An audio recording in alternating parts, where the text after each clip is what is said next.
Good evening. My name is Josh Balk with Blackhawk Soil and Water Conservation District in the Iowa Department of Natural Resources. And tonight I'll be highlighting ways you can help our community by managing the stormwater runoff on your property and focusing on rain gardens and permeable pavement. So, what's the deal with stormwater? Well, I know we all have our little homes and think we're our own little island, but we as a community are deeply connected. And although our homes may be small, they still have a large cumulative impact. So we're going to have a little thought experiment here and make a magical 1 inch rainstorm event come upon our imaginary home, average sized residential property. And with just a 1 inch rain event, the amount of stormwater runoff from the average size roof is about 900 gallons. Adding in the average size driveway, you add about additional 500 gallons. And the larger portion comes from compacted yards. If there's a lot of clay, water's not infiltrating well, that can help contribute an additional 2,600 gallons.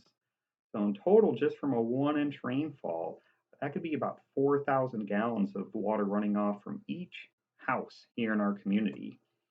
And you add that up, and one house contributes over 128,000 gallons of stormwater each year.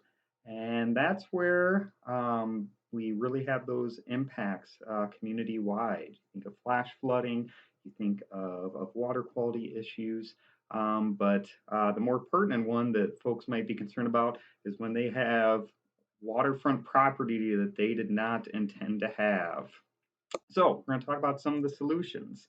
Although you may not have a small home like this where we can easily implement conservation, we'll talk about ways you can rainscape your home and incorporate native landscaping and green infrastructure. So focusing on rain gardens.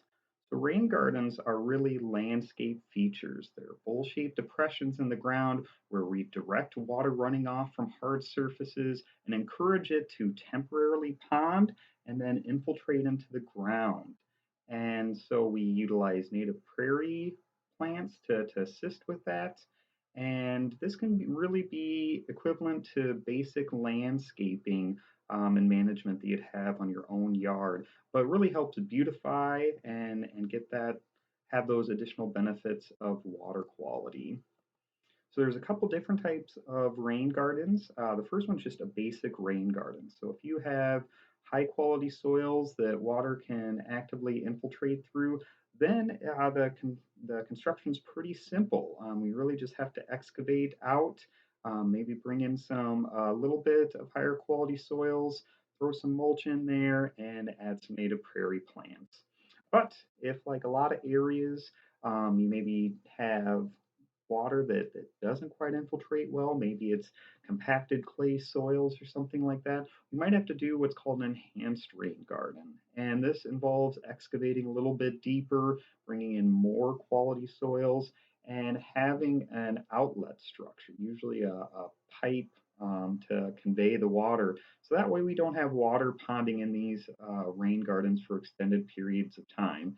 We only want water in there for less than 24 hours.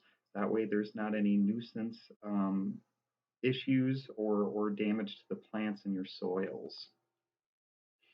So over the last few years, we've been able to implement rain gardens throughout our community, working with interested homeowners and community partners. And each one of these is custom designed to fit their landscape, to fit their budget.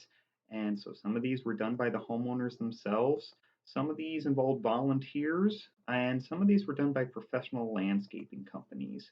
And like I said, that's kind of the customization that can be done for each one and really helps fit the needs of the homeowner. So you can see a wide variety here, all different shapes, sizes, but still have the basic structure there. And so I could spend multiple days highlighting rain gardens and going into the details of it, but I will highlight that there has been a recent document that came out here just a few weeks ago We had the rain garden manual, but we had some professionals help local conservationists provide some input and have updated. So we now have the rain garden design, and this includes a lot of additional information that the previous manual did not have, but really covers everything you'd need to try and implement a rain garden on your property. So I would strongly encourage if you're thinking about a rain garden, go ahead and download this. This is free, available as a PDF on iowastormwater.org. It's also available as an Amazon ebook for a small fee. So this is really the how-to and the same documents that I reference anytime I'm working on a rain garden design. But just to get some basic overview, so probably one of the biggest questions folks have is, how do I size my rain garden? Well, it depends on your soils. And so there's some simple soil tests you can do to see how well water infiltrates, but that will help determine if you can get away with a basic rain garden or if you need to do more of an enhanced rain garden. So it's based on a coefficient, a percentage of the amount of hard surface that's going to be coming to that rain garden. And I'd say that the average size rain garden we like to go as with a 6-inch ponding depth for the basic rain garden, which is generally about 10% of the hard surface area contributing to it. So that's when we have good quality soils greater than 1 inch per hour percolation rates. And the rain garden guide includes these documents, so I'd say go ahead and reference those. But this can help you calculate exactly how big your rain garden would need to be based on the drainage area. So it has some fillable forms. You can go ahead and input that your personal data, and then it'll spit out the results for how big of surface area you need for your rain garden. And that's where some of the customization comes in. You can do any shape that you want for the rain garden as long as you kind of meet that minimum size there. If you're limited on space, you can go with a deeper ponding depth. So that's some of the personal touches you can do to make a rain garden fit your landscape there. And if you're not a professional landscaper, no worries. There are included designs, just example guides you can go ahead and utilize, and different shapes and sizes, including different prairie plants. So if there's some specific plants you want in there, you can kind of put those out, put those in, pull other ones out, and get it really customized for yourself. And another thing folks usually ask is, yeah, what's the cost? So another great thing about that the guide has added now is cost estimates to try and figure out how much materials you're going to need for your rain garden, how much topsoil, compost, sand, mulch, if you need rock and additional materials. So it includes those basics, and you can kind of just calculate that, get a good cost estimate for your rain garden, and yeah, come up with a materials list. So that way, if you're going to the store, landscaping company, you can purchase all the materials you need for a successful implementation. So once you have your plan all worked out, installation isn't too tough. You get your materials, then you go ahead and stake out the area of the rain garden, kind of measuring that out. It's a good idea to spray paint it to help you visualize, make sure you're happy with the way it's going to look. Then comes the fun job of excavation. So it's always good to have an idea of what you want to do with those excavated soils. If you have some depressions in your yard to fill them in, if you want to give them to a friend, what you're going to do with those exposed soils. So think about that as well. Maybe get some ideas. But then you go ahead and add in the amended soils. So this is a mixture of compost, topsoil, and sand. And this really helps the native prairie plants that are going to be in there to grow, as well as helps the water infiltrate better. So utilizing rototiller can help incorporate that into the soil and make it easier to work with. But then you go ahead and add the mulch, add the plants in, and then you end up with this beautiful landscape feature. So switching gears to permeable pavement. So we all have driveways. There's hard surfaces in our area that we can't quite get away from, but there's ways to make those pavements more sustainable.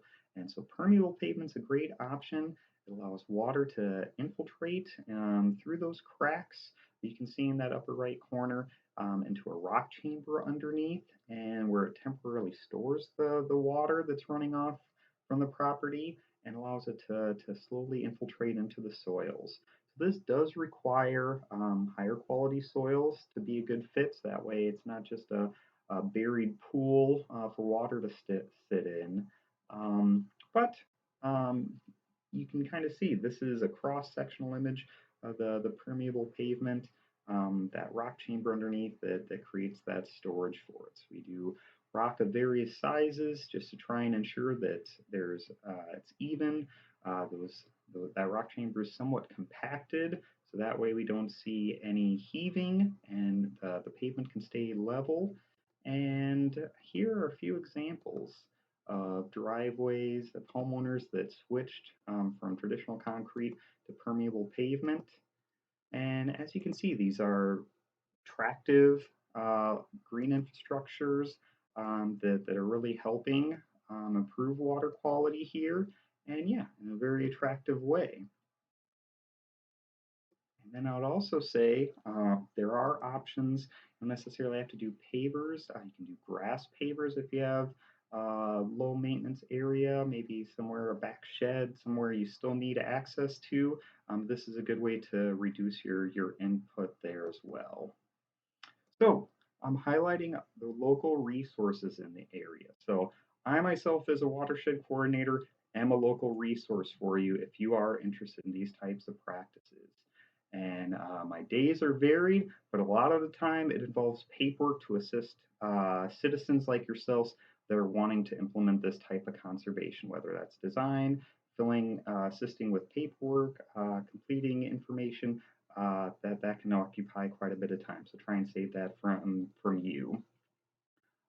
There's also some good local resources. If you're wanting to do some of this investigation yourself, I'd say a really great opportunity is on the EPA's website. And you can conduct a stormwater assessment of your home and just typing in your address, and it can come up with some very detailed information about hard surfaces on your area, the soils, and kind of help guide you on what conservation practices might be a good fit if rain gardens or permeable pavement are an option. Otherwise, if you're looking just to try and calculate the amount of hard surfaces on your property, if you're a Cedar Falls resident, they do have an online GIS website where you can go ahead and zoom into your home address, and they do have some features allow you to draw and measure polygons on there. So if you're little tech savvy, it's pretty straightforward, but that can help you calculate the hard surface and help you figure out how much runoff might be coming from your property. Otherwise, the Black Hawk County Assessor has an online tool as well that you can go to, type in your home address. We'll come up with a detailed report for your home, just the basic layout, so you can kind of calculate the size of your house, of your garage, of any structures you may have there. And like I said, that can definitely assist with sizing of these conservation practices. Another really good tool is using your own eyes. So going out during a rainstorm event, seeing the way the water is flowing, and how it's interacting with the landscape, designating out any of the structures you have. This can help you identify if you do maybe have some green space that you could implement conservation acts. You don't necessarily want it to be the wet spot in your backyard that's always ponding water. That's not necessarily a good spot for a rain garden or permeable pavement if they're constantly wet. Um, so that's maybe something you can look into if you're wanting to get involved. Otherwise, if you're curious about your soils, now is maybe not quite the time to go out with a shovel and start digging things up. But there is another online tool, the Web Soil Survey. So this is another free tool. You can go ahead, type your address in, kind of mark out your property, and it will come up with a detailed soils report for you and let you know what kind of soils you might be dealing with, whether they're silty, clay, or sandy, or something in between, usually a combination of them. And these detailed reports can give you an idea of your basic landscape backyard and what you might be looking at. Another good resource, if you're not feeling up to designing and installing a rain garden, and I don't know too many homeowners that want to tear up their driveway themselves, install a permeable pavement, or back on their patio. There are professional local landscaping companies that will assist with this. They can design it for you, they can do the installation. So we do have a plethora of them here locally to choose from. So we can provide you with that information and take the weight off your shoulders. Kind of running back to some of that question, what do rain gardens cost? Well, a good average is about $15 per square foot. So if you have a rough estimate about how big your rain garden needs to be, you can kind of calculate that out. But especially if you're willing to do some of the work yourself, you can get pretty inexpensive, sometimes less than $5 a square foot. Otherwise, if you're maybe needing to do quite a bit of work, maybe involve the local landscaper, that those can get more expensive, especially things like retaining walls, outlet structures, that kind of stuff. So, see, $15 is a good average if you're just looking for a rough estimate. As for permeable pavement, that is also site dependent, but just a rough estimate for that, it's usually around $15 to $25. So $20 a square foot is usually a pretty good average. And you don't necessarily have to do your entire driveway or patio as permeable. You can only do a portion of it and still have those water quality benefits. So there are ways to try and help reduce costs that may be beneficial. And then I should also highlight that there are a handful of programs here available for residents within Black Hawk County, especially those within the targeted area, the Dry Run Creek watershed in Cedar Falls, where you can get financial assistance to implement these various types of conservation practices. So if that's something you're interested in, be sure to go ahead and contact me, reach out to our office, and provide you with more details on the steps involved with that. But one thing I should definitely highlight that with these rain gardens permeable pavement, you don't just, it's not kind of a one and done. There is some ongoing maintenance. And so these are detailed in that rain garden guide kind of goes into what is required. And like I said, usually it's not much more than normal landscaping. You might need to do some watering that first year, probably need to do some weeding, maybe need to add some mulch after a few years. But when they're designed properly, usually that maintenance can be greatly reduced. And with permeable pavement, there's also some maintenance, cleaning debris out from that, and that's really going to help ensure the longevity of the conservation for you. So just trying to wrap things up, if you're thinking about getting involved with some green infrastructure, I'd definitely say this is an attractive way to be greener on your landscape, and you're going to help with water quality in our community, and you're helping out our local pollinators, which are in need. And it's a good way to be a good neighbor. You're not necessarily going to solve all of our community's water problems by doing something small on your property, but when we all come together and do it, that's where it can really have tremendous impacts. And if you're interested in other ways you can get involved with conservation, there are some simple steps you can do. You don't necessarily have to install a conservation practice unless you want to. Just do some simple management practice changes where when you're applying chemicals on your yard and where you're raking your debris and stuff like that, but also contacting your local officials, letting them know you support conservation. That's a great way to get involved. Or there are lots of volunteering opportunities here in the area, and you can always learn more about ways you can get involved. So I'd highly encourage you to continue learning if you're feeling inspired by this presentation. With that, I'll wrap things up and take questions.